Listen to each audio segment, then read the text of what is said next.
السلام عليكم واهلا بيكم معايا في معلومه ووصفه مع صفا. النهارده اقدم لكم معلومه حلوه قوي، انا عملتها وجربتها من شهور وبقالي فيها دلوقتي يمكن سنه بستخدمها ومش راضيه انزل لكم الفيديو غير لما اجربها ومره واثنين وثلاثه وعشرة واشوفها بقى بتستخدم ازاي صح ازاي وازاي، وانا مشيت عليها وطلعت فعلا ممتازه. حاجه تغنيك عن الكوافيرات، حاجه تغنيك ان انت مثلا لو جالك مشوار سريع يا بنوته يا اموره كده وانت في الكليه، ازاي تروحي كده بسرعه بدل ما تروحي الكوافير وده ولقيت الكوافير قافل النهارده وجالك مشوار مفاجئ وانت يا ست الكل وحد اتصل عليك وقال لك انزلي دلوقتي ومش فاضيه تروحي كوافيرات.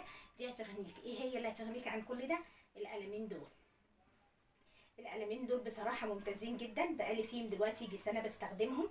بنصح بيهم البنات الانسات الجميلات، وبنصح بيهم السيدات في البيت الامارات، بنصحكم بيهم.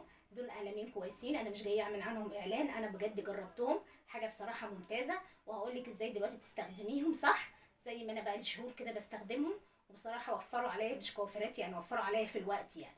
هو كوافيرات ممكن تيجي في يوم هتروحي هتعوزي هتحتاجي كده حاجه، بس دول بيوفروا عليكي وقت وجهد كتير. وتمنهم اساسا تمن مره كده من الكوافير، يعني تمن مره كم مره كده بتروحي فيهم الكوافير. هم مش غاليين، انا جبتهم بصراحه من على الفيس، بتلاقي لهم كده صفح على الفيس. بصوا ده قلم الحواجب،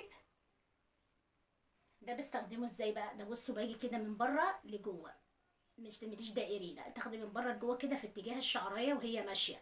ونفس الحكايه هنا بتاخدي من فوق لتحت كده، من فوق لتحت من هنا. ولو في كام شعرايه غزيره كده ممكن تشيلهم كده بالملقاط تحددي يعني.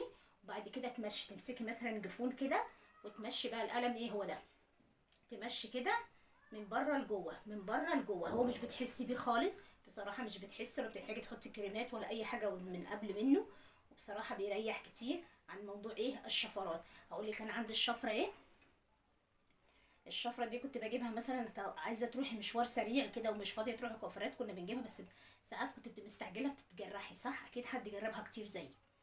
وبعدين بيجي بقى بتاع الوش بقى، بتاع الوش بقى بصي بتاخدي بيه دائري بقى، دائري بقى، ما تاخديش بقى من بره لجوه، لا دائري كده، دائري دائري دائري دائري. عارفه زي ما تكون بتعملي مشاز، المشاز دوت بيريحك جدا، انت كانك وش كده بتعملي مشاز مش بتحسي. هقول لك بينعم. اول مره بس هتاخدي تحسي ان الشعريه خشنه، تاني مره راح تاخدي فيها مثلا تقولي لا هي طلعت بسرعه، هي لا لا ده انا حاسه ان هي في خشونه في وشي، في شكشكه كده، لا.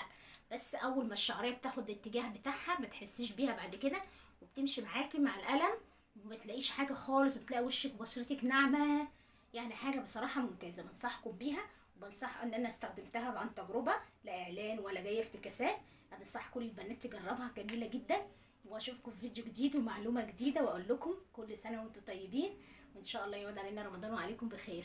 بصوا جميله قوي، انصحكم كلكم بجد بجد بجد. وشكرا على كومنتاتكم ولايكاتكم الجميله، وشكرا على اشتراككم في القناه الصغيره. شكرا جدا جدا ليكم، وكلكم كلكم ده قلوب.